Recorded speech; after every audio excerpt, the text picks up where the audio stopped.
Hello, everybody. My name is Jim Farmer. I'm the festival director of Out on Film, Atlanta's LGBTQ Film Festival.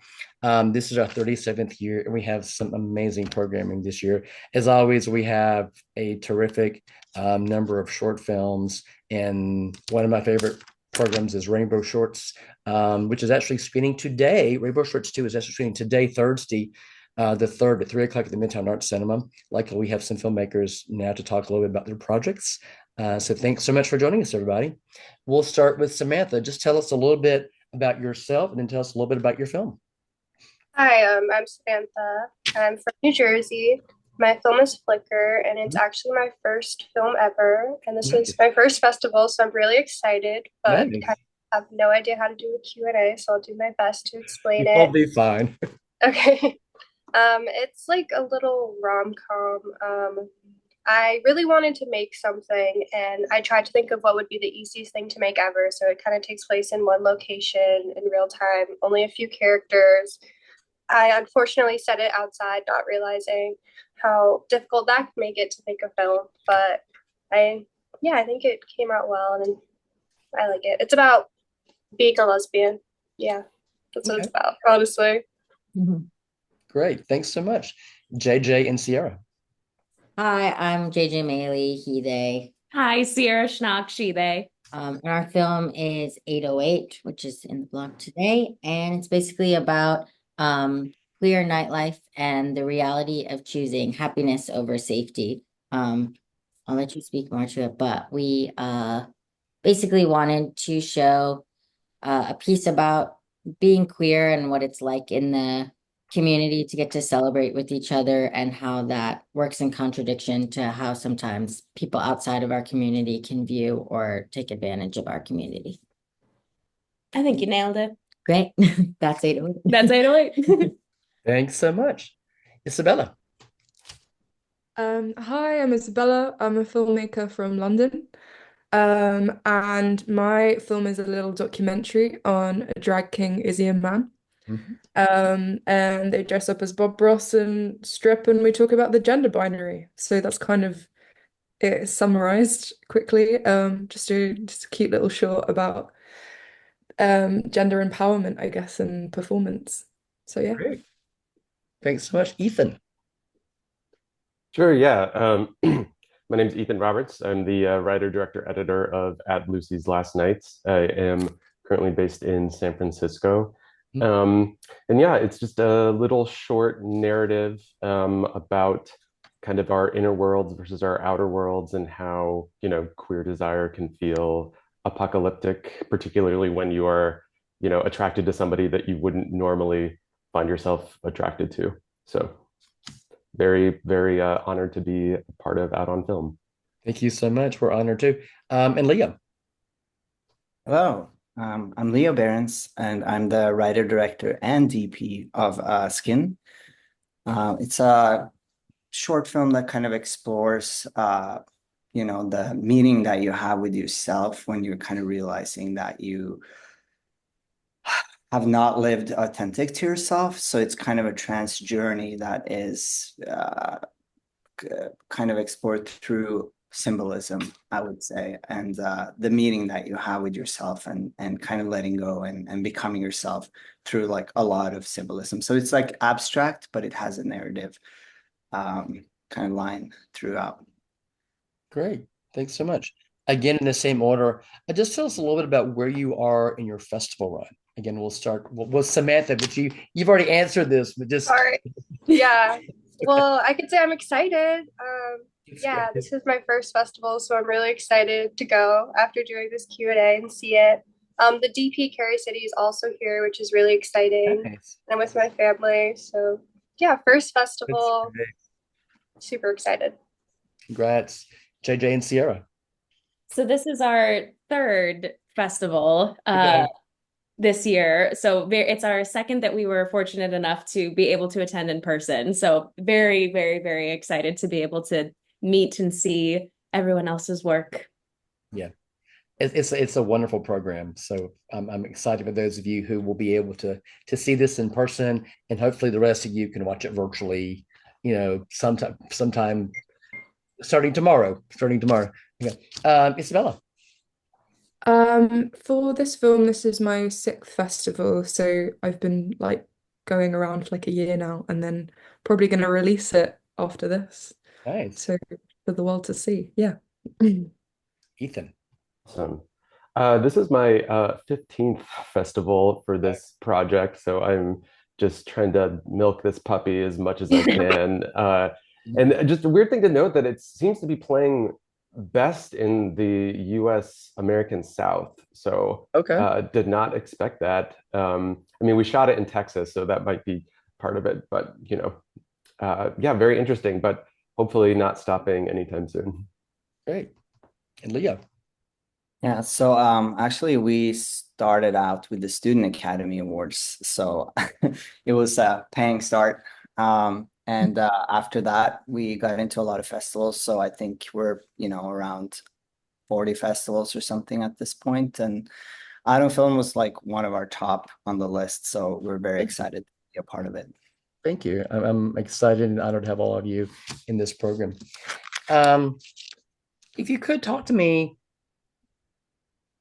about directing films and how you, what's the Rainbow Shorts is really, a program where we have just a huge variety of shorts. We have docs, we have narratives. It's just a great, real good mix.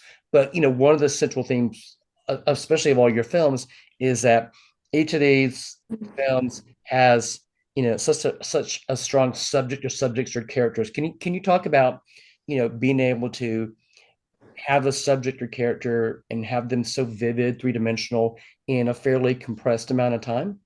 Samantha? Yeah, I definitely made this as a character-driven story. Like the lead character of the film definitely carries a story. We were very lucky to get a very incredible actress named Zoe Dean, and she was amazing.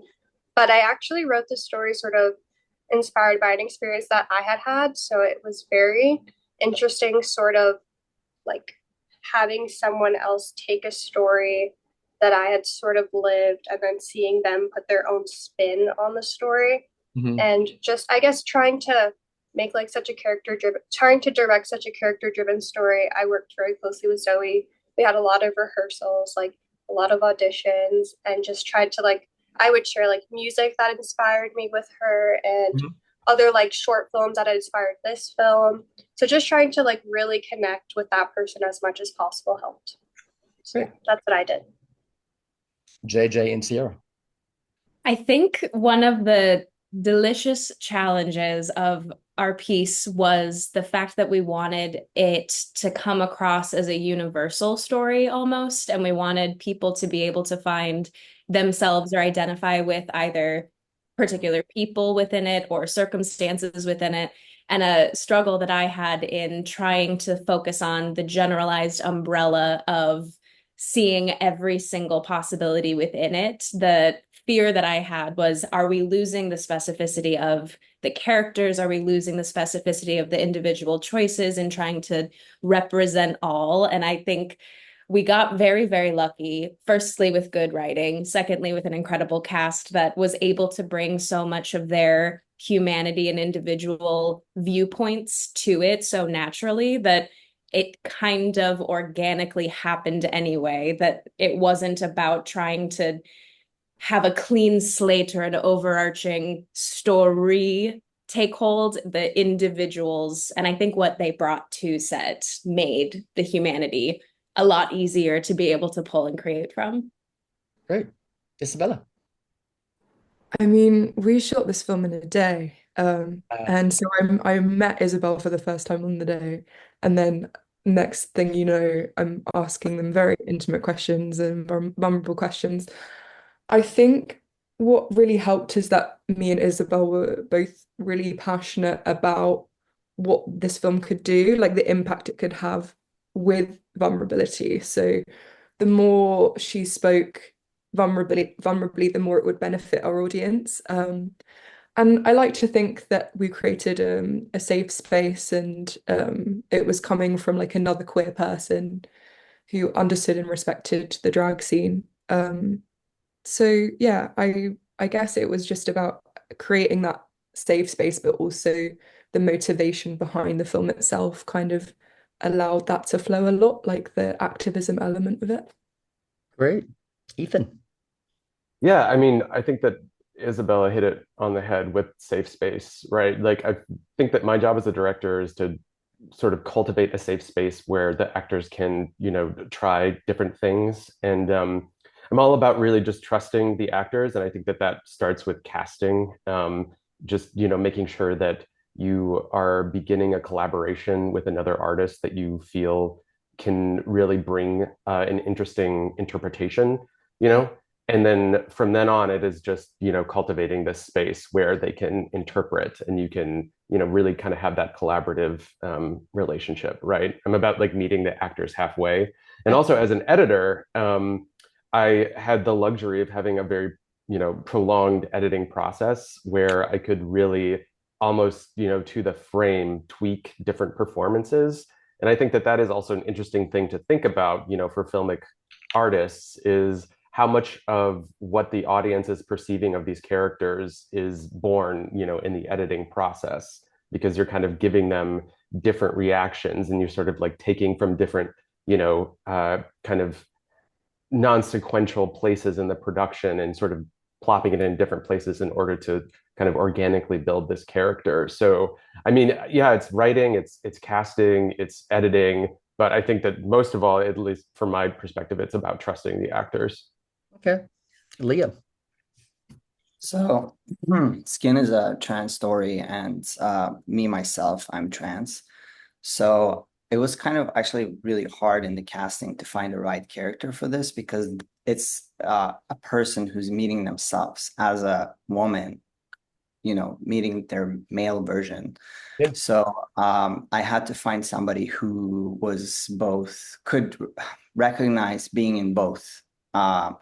And also having the right physical features. So it was a challenge, but I found Leo Miel, who was the lead actor, which was the perfect person for this role.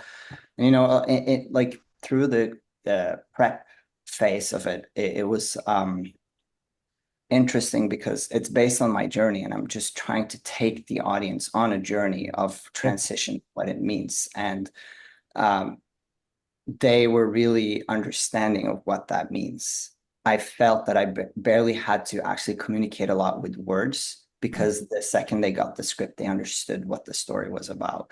And of course, we were like tweaking it and playing with it, but ultimately, we were pretty much on board, and that helped me a lot on set because I had to wear so many hats on set. I was also the DP, so it was a lot of work juggling all these roles. But I think they really interpreted both roles in a very delicate way, but being both the female version and the male version. And it feels like two different like people, but at the same time, the same person. So it was an interesting, experience. Great. All right. Final question. Can each of you talk about the importance of queer representation in your work? Again, we'll start with Samantha.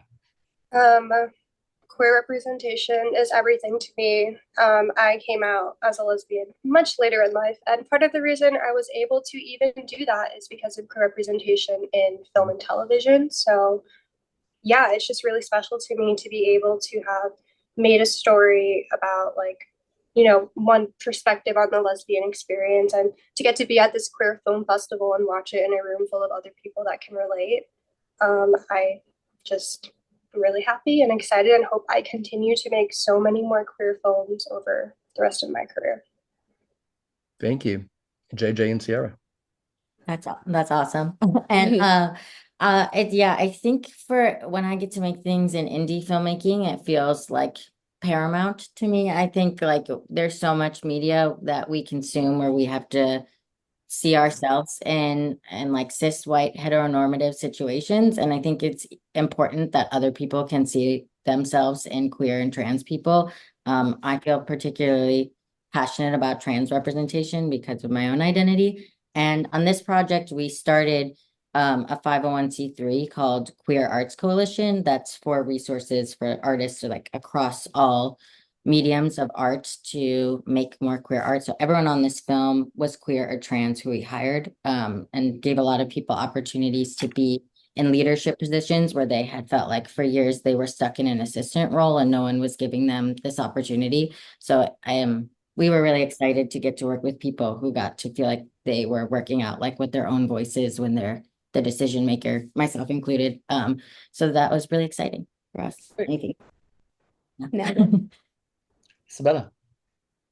Well, it's so important to be able to see yourself on screen, but it's also so important to be able to learn about other people on screen. And that's what I think is magic as well about being able to make queer films is that, I've explained this film to some people and people are like, what's a drag king? And then you get to explain that. And Isabel explaining people's reactions is like, this I'm attracted to this person, like what's my sexuality? Like just creating art that creates questions, I think is really important. And yeah, I think without that, it would take people a lot longer to figure it out, or maybe never. So we need to make the stuff that's missing out there, and I think it's really essential.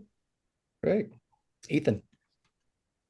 Yeah, I mean, I think that during my festival run, I have a huge soft spot for regional and smaller and DIY festivals that kind of cater to areas outside of, just like the two main coasts, right? I think that it's really easy to kind of get into a little bit of an echo chamber, and we sort of forget about all of the people and the audiences who aren't necessarily, used to seeing themselves on film. So I really think that queer film festivals are doing, amazing work, making sure that audiences everywhere can, see that we are everywhere, and I mean, something that I always try to do with my work is show the desirability of, everybody, right? Like, I think that it's important to not just see yourself on film, but also see that, you are, and you can be a subject of desire on film as well. And that's something that I'm always trying to do, and something that I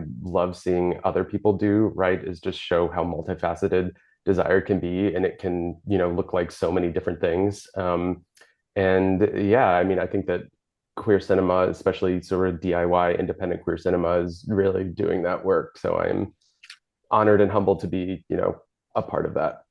Great. And Liam. Yeah, I feel that everybody kind of summed it all up, but I agree with you all. But yeah, I think it's more important than ever, honestly. And we have more of a voice these days, but not really. Like there's more restrictions, there's more reaction to queer people on screen. There, so I feel it's actually the time to kind of like push more for these things. And not only that, but like, with skin, for instance, I had like 70-year-old men who came up to me and said, wow, like I really felt I was on this journey, and I feel that I can understand better what's going on inside of you now. And that means a lot to me, and that means that I did my job. It's not just for queer people. It's actually even more for people who are not queers to help them understand. And hopefully at some point we get to a place where it's not a big thing. We're also used to, like, we're just humans together, So yeah. Great. All right. Rainbow Shorts 2 is playing at Thursday, October 3rd at 3 o'clock. By the time you watch this, that will probably be over. But we still love talking to filmmakers, and you can also watch all these films on streaming for a week as well. So some of these films include At Lucy's Last Night, Flicker, Izzy, Aman, The Joy of Drag, 808 in Skin. Samantha, JJ and Sierra, Isabella, Ethan, Leo, thank you so much for sharing your time with us today. Thanks so much for bringing this film to our audiences. I'm sure we're going to love the screening, and we look forward to working with you all again. Thanks so much. Thank you. Thank you. Nice to meet you all. Everybody.